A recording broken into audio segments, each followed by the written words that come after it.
Hello and welcome to the Lead Ball Podcast. I'm Luke Cummins. Joining me as always is Tyler DeSena, and we are like a week and a half away from heading down to Mobile, Alabama for this year's Senior Bowl.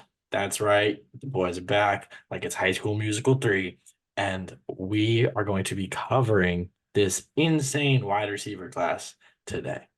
Tyler, my boy, my friend, how are we doing? Doing pretty well. Excited to cover this receiver class, like you said. Last year, we had a couple big names come out of the Senior Bowl, namely Puka Nakua. So I think that's kind of, where we're focusing this is who's a guy who could absolutely blow it up at the Senior Bowl and just completely, bring a big rise to their draft stock in the same way we saw from guys like Puka Nakua and Tank Dell, who got drafted really high. Jaden Reed was another one. This is kind of where receivers who didn't necessarily have the name recognition build it. And then you see guys like Puka Nakua, who had potentially the best rookie wide receiver season of all time. We have, I believe, six guys that we're really looking at today, and it should be an exciting list, even a better class than last year, at least on paper. And I'm really excited to talk about all of these guys. So I think last year's class had more question marks. Everyone knew Jaden Reed was very good, but Michigan State quarterback play held him back the same way it held back Keon Coleman, but he got out of there. Just saying. Um, He got out of there and then proceeded to go somewhere where he didn't really get his skill set used the other way. yeah, it's But that's a great. whole different We don't have story. to talk about it. I know you're a little salty. It's okay, buddy. But there are a lot less question marks this year and just a lot of guys we want to see ball out. Uh, And everyone knows who my number one in this group is. Everyone knows. I've been saying it since August when he wasn't even allowed to play football, and that is Tez Walker. Tez Walker, this is a loaded wide receiver class, so Tez probably isn't going to go in the first round. Tez Walker is a first round wide receiver. I Oh, don't care. I don't care. yes. He's gonna I light up 1v1s. He's gonna light up team play. And that's all you have to do in Mobile. I this is my thing with Tez Walker. Phenomenal ball tracking, phenomenal hands, phenomenal deep route running, long speed, sells routes vertical, has just absolutely freakish traits. The one thing that I was concerned about watching his tape is the short to intermediate route running and technique there. And there is no better place to show that off if it's improved or if it's there at all than one-on-ones in Mobile. I understand that there are going to be 50 tweets for every single rep that makes Twitter that, oh my God, they're doing quadruple moves. It's not about the routes you run. It's about showing the technique. And that's why guys like Tank Dell, who may have been doing four different shoulder fakes on one route, are still tearing up the NFL because of the fact that what they were showing off was their foot speed and their route technique, not necessarily the individual routes themselves and beating the corners in front of them. I don't think there's any player with more money to potentially make because I think he could shoot from like a, second round pick to pretty early on day one. We saw Quentin Johnston go last year in the first round. We Ball podcast alum Quentin Johnston, and Tez Walker is souped up Quentin Johnston when it comes to the fact that the hands are more consistent, contested catches are more consistent. He He wins knows at the how to catch point use his more. physicality. He is so much more physical and knows how to use that physicality in a way that Johnston just doesn't. Did And if we see now with this opportunity to show some, short area quickness, you're looking at a guy who might go above wide receivers, like even a Keon Coleman type, just because of the fact that he has an opportunity to show off a skill set that not many wide receivers in the league have. I think with Tez, he got to play with a good quarterback this year, but he only got a few games. And coming into a season like that, just out of nowhere and playing that next week, and then he balled out for the part of the season he was allowed to play. Um, Obviously they had some bad team games, like whole team was bad during that stretch, but he was an immediate impact on the field the second he came in, and he came in cold. Like I don't think it's talked about enough that this kid came in having barely been with the team. He was allowed to practice some days, but not every day. Like that's very impressive. And I think another guy whose season was very impressive based on the circumstance is the next guy we're going to talk about. It's our boy Xavier Leggett. Um, the situation with him is a little weird because there's a lot of people who don't like him out there. They don't like him because he broke out as a senior. Yeah. And I'm not a fan of breakout age. I think that's pretty well documented that I think it's a stupid stat that means nothing because we see guys have resurgences in their 30s. It's a stupid stat. But with a worse offensive line and finally being the number one option at South Carolina, Leggett balled out with Spencer Rattler, who's gonna be in Mobile. These two guys, if they're on the same team, the way Puka and Hall were last year, or Toon and Dell were last year, they could raise each other's stock highly. And I think Leggett could go. He's the number two behind Tez in terms of he can make more money. He's a monster. He moves faster than anyone at his size should. He's got good hands, which is something he really developed this year. His hands were not good last year. They're much, much better this year. Uh, and I think he's more technical than we're going to give him credit for until we see those one-on-ones in Mobile. I think it's there. And because he's so big and so physical and so fast, you always have to look like he's going for a deep route. And he can make a cut and make you miss and make you hit the ground. That's just the type of player he is. I'm really, really excited to watch him this year. Yeah, watching Leggett on tape, a lot of what I got was I want to see him in an NFL offense where he has a bigger route tree because there are times where the cuts look phenomenal and it looks like this is a guy who is absolutely massive, is going to run one of the fastest 40s, and then can also run like phenomenal routes. And it looks like where are the flaws in this guy's game? But it almost is like it's not quite a Tennessee situation where you're looking at like, they run two routes Two on paper. rounds. It's Yeah, not a Hyatt situation. it's It's like not. four. It's four routes. Yeah, it's like four or five Three are deep. maybe. Yeah, and three of them are just blow by the guy in front of you. And Leggett does that at a really high level. But I think he's another guy where it's like if you're not talking about him, you're gonna be talking about him after Mobile, just because he's gonna have the opportunity to just ball out in those one-on-ones. Like you said, his hands are they went from being like a weakness to a real strength, especially in contested scenarios. That dude knows how to box people out, which is huge because he has the size to do so. And there's that one throw that I will probably post 25 times until the draft Yes. where Rattler All over got and absolutely over. nailed against Florida, and you had Leggett on the deep post, and he just boxed out the corner one-on-one and got the ball. And those are the kind of plays you want to see from him. I think Leggett, in my opinion, is like as of right now a very awesome number two. Like Yes. I think that you can come into the league and be he can be a team can be very confident in getting Leggett as a number two right now if he can like adjust and grasp the playbook, which is another thing that teams are going to want to see in Mobile. He's a guy that I would be horrified to see like the Patriots get if they go out and they draft a quarterback at number three, like I don't know, Jaden Drake Daniels per May. se, or if they trade up to two, or if Drake May somehow falls and they get Drake May and then they scoop back up in round two and you get Leggett, that's Oh, that is such a perfect wide receiver QB skill set match too, with how good Drake May is at throwing the deep ball. I'm not going to go into like all these different hypotheticals, but Leggett's a really, really exciting player and an absolute freak athletically. so now we're gonna switch gears. This guy isn't as much of an athletic freak, but I do think he might have the closest rise to the way Puka rose in this class. This guy's not being talked about very much. Rather was Puka. And I don't think he's gonna jump himself to the first, second round, but I do think he's gonna make himself a much more exciting draft pick near the middle to end of the draft, like a round 4 or 5 pick that you're like, hey, I really like this kid. He could be something. And that is Brendan Rice. Colorado to start his career, ended with Caleb Williams at USC, had a bunch of touchdowns. The beginning of the year, he was like only catching touchdowns. I believe he had like 9 catches through a few games, and they were all touchdowns, which is insane, especially in that offense that's so like pass heavy, um, and reliable.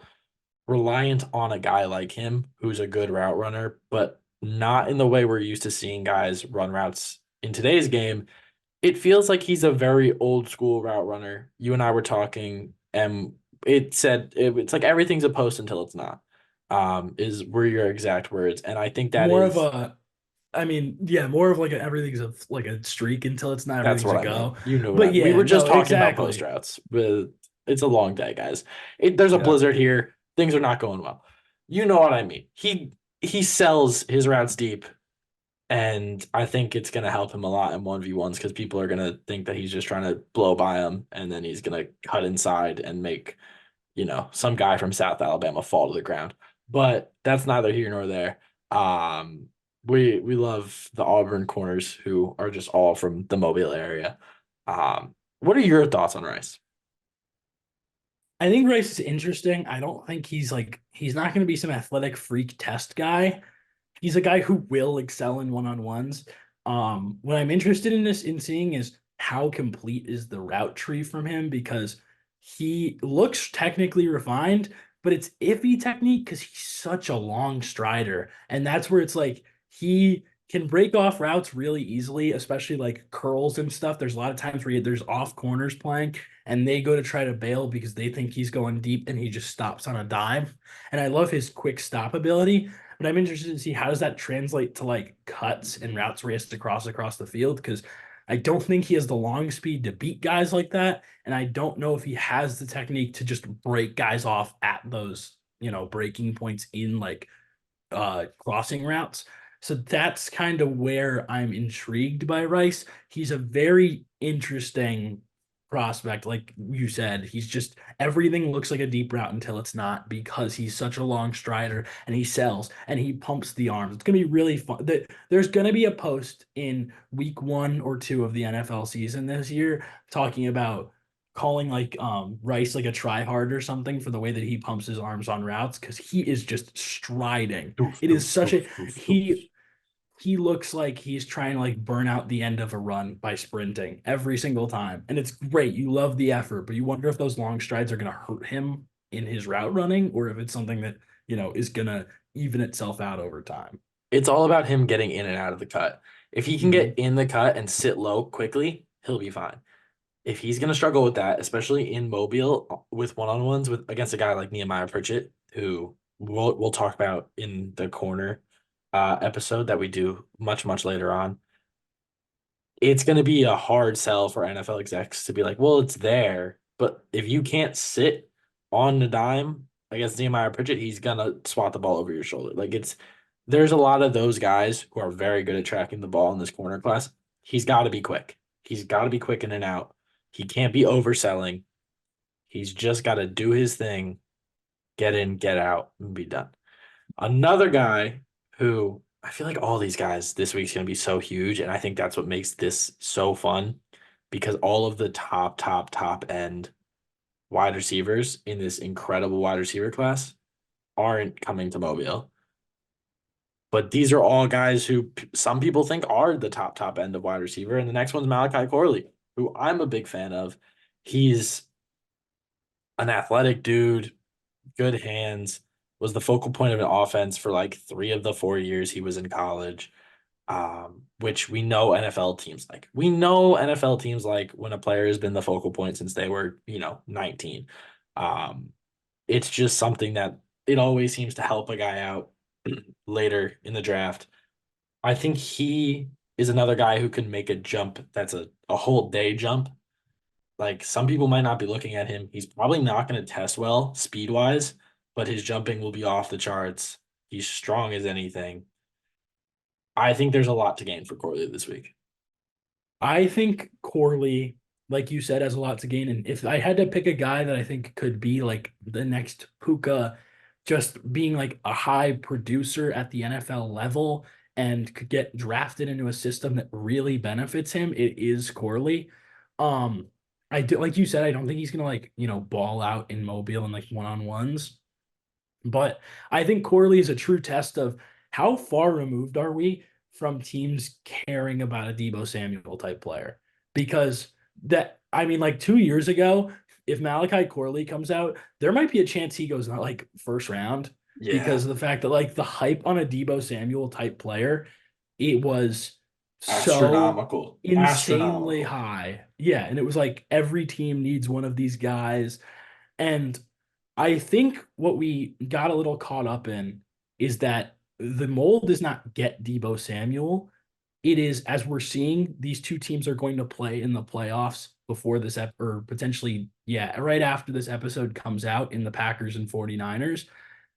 It's not go out and get Debo Samuel. It is draft just as many guys who are impossible to tackle as possible. The 49ers aren't good because they have Debo Samuel. They're good because they have Debo Samuel, Brandon Ayuk, George Kittle, Christian McCaffrey, and you don't know which Oh, guy use they're going to check. get. Kyle Juszczyk. You don't know where they're going to. Jawan Jennings has been phenomenal as like a Yeah. small role player for them. They just have a ton of guys who you cannot tackle. Can't get them And to like ground. you can't get them on the ground. They kill it in rack, and there's a reason that you're looking at teams like the Dolphins in year one that struggled with Yak, and you're looking at the Dolphins in year two, and they ran their team into the ground, and it's because those teams don't have third, fourth, fifth options the way that the 49ers do, and the way that the Packers now have, Packers where do. the Packers have Watson, Dubs, Reed, Wicks, Bo Melton, who is Bo playing Melon. fun, Bo Melon. fun Bo. I love and Bo Bo Melon. Melton. Everybody knows that. Are you chop chop baby? Um, Exactly. And Tucker Craft, like there are so many guys on that Aaron team. Jones. Aaron Jones, they just have, and that's the key is it's not necessarily how good is your high end talent. It's can you tackle these guys at all? Because Dontavian Wicks was second on the Packers in wide receiver snaps. If you would have told me that they would win a playoff game against a good Cowboys team with Dontavian Wicks, a fifth round pick, again, Senior Bowl guy who balled out like who has been balling out for them this season and was second on their team in snaps, I wouldn't have believed you. And that's where I No. think Malachi Corley fits in. Is I think these Shanahan kind of guys who are on the forefront of just drafting as many weapons as possible. I think he has such an awesome role to be like a big slot Debo type, who's not Debo Samuel, but a No. guy that you can get 4 to 5 different design, screen, Yes. drag, little end around. The I saw Western Kentucky run. They ran like a bubble, like orbit motion, and then they Yeah. stopped it, dropped it to him, and then they ran GT counter backside, and he got like Mm. 7 or 8 yards. There's so much fun you can have with a Corley type, and I think if you look at teams like Houston, like Miami, like Carolina, if they hire a Bobby Slowick type, those are the kind of teams that could just love a Malachi Corley. And I think he is, I mean, I just went off on a whole tangent. I think he's such a fun, exciting player. And I think every Shanahan disciple that doesn't have one already is losing their minds at the idea of drafting this player. It's kind of crazy because I'm looking at all of these guys and I would take every single one of them as the Giants' number one receiver. I would take every single one of them as the Giants' number one receiver. Let me say that the Giants won a playoff game last year. I would take every single one of them as the Giants' number one receiver. That's neither here nor there. We are going to talk about a guy who's just a straight up athletic freak. And he isn't getting much hype because of the way Texas A&M used him. And that's Aeneas Smith. He is fast. He's strong. He's got good hands. But as me and you have talked about many times, Tyler, Texas A&M doesn't know what they're doing with wide receivers. Yeah, I don't like it at all. They I make them just sit in space and run to spots. And they and the have a thing is, bad quarterback who can't handle that. Like it just doesn't work. yeah, and the thing with Aeneas Smith is it's hard to tell whether it's him or A&M at a lot of the time. And I think it's A&M where they just have him like it's not even run to spots. It's like jog to spots. Like And just then try and make something happen in the open field. Like it's and then sit horrible. down and pray. Like the game that I watched of him, I think it was like 7 or 8 catches, or I think it was like 9 catches, 65 yards. It's like he's playing 3 yards in a cloud of dust as a wide receiver. Like it's get to a spot, sit down. We're gonna throw you a little like hitch or a little spot route, and then pray that you can break a tackle. There is no momentum to get him in space. The one time on the games that I watched of him that they got him in like the screen game or in space, he broke like 3 tackles and trucked a dude. And I'm Yeah, like, versus Bama. where? yeah, I'm like, where was this before? And it's like, I think he's a really fun player. And honestly, a player like Corley, who I think if you put him, in certain offenses, I think he can shine. But I feel like I don't know enough about him, which is why I think he's a guy that I'm really excited to watch just at the Senior Bowl because it means that he won't be in the Texas A&M offense and will understand what he actually is. You're going to see him in one-on-ones running routes that are designed to beat man coverage, which he just wasn't given the opportunity to. You're going to see him in team drills, running, crossing routes and stuff over the middle of the field where he's in space. And that's what's really exciting is this is a player who has a really cool athletic profile. And there are times when they let him run like man beaters where he just looks like he's gliding. Yeah. He has such a, like, his feet are so quick to the point where you're like, oh, yeah, he's burning past somebody. Nope, sits down. And there's so much potential there, but it's so frustrating because you don't see it. He's somebody who could shoot up draft boards just because I feel like a lot of teams have like a big question mark next to him. And it has nothing to do with him. It's what is the It player? has I just everything to don't do with know. Jimbo Fisher, and that's why he got fired. He's a bad coach. Never mind. I'm not gonna get into it. He can't handle today's football. It's whatever. It's whatever. But yeah, I think there isn't another wide receiver like him in this class. Do you agree? Like they're athletically.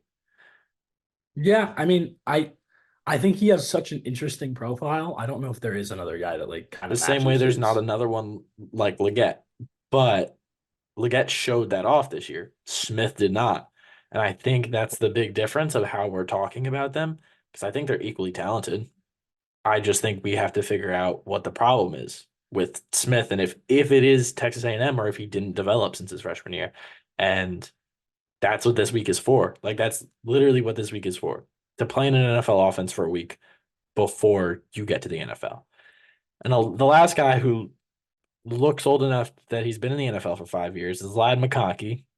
Um, Probably a top five name in the draft. Like just actual name, not top five player. That was confusing. That's on me.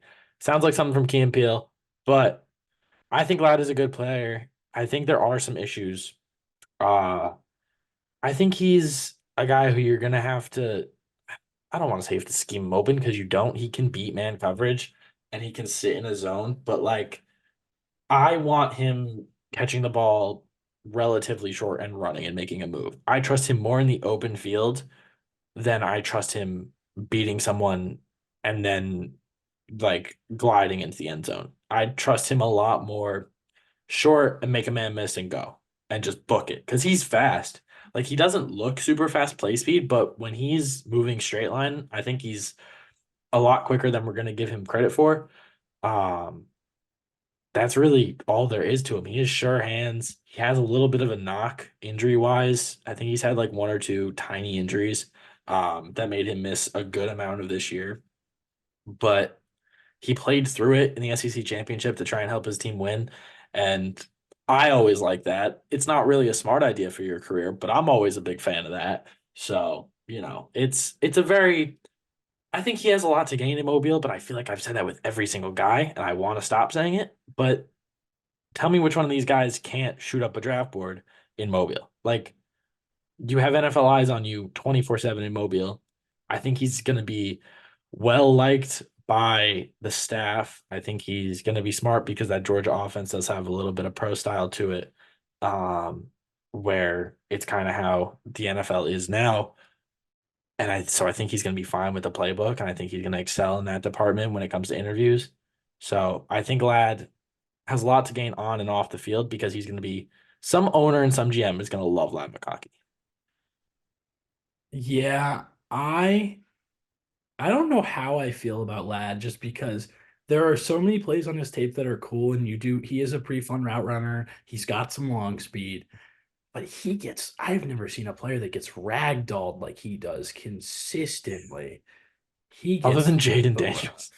except for Jaden Daniels and sometimes Drake May, but that's a whole different point. Um, Lad just gets like thrown down on routes consistently at the top of his routes. And it's just like his physicality. He's a willing blocker, but like Not a good he one. gets he gets blown up consistently. And like, I know he's 6 foot, but he is a like stick figure of a player Feels sometimes. 5'5", bro. Yeah, I looked at, I was like, 6 foot. You need to be, you know, muscling up a little bit. But he is a fun, like finesse player. He's a guy who can sit down in zones and a guy who can just give the ball and say, kind of go make plays in some space. But you don't trust him to break tackles. I think he is a guy that can shoot up in Mobile, honestly, due to the fact that like there's one-on-one opportunities and he's not playing like tackle. Like he's the kind of guy where you can see his speed. It's almost like a Luke Musgrave type last year, where it's not necessarily, oh, we want to see him break tackle. It's like, how high is he going to place on the speed chart?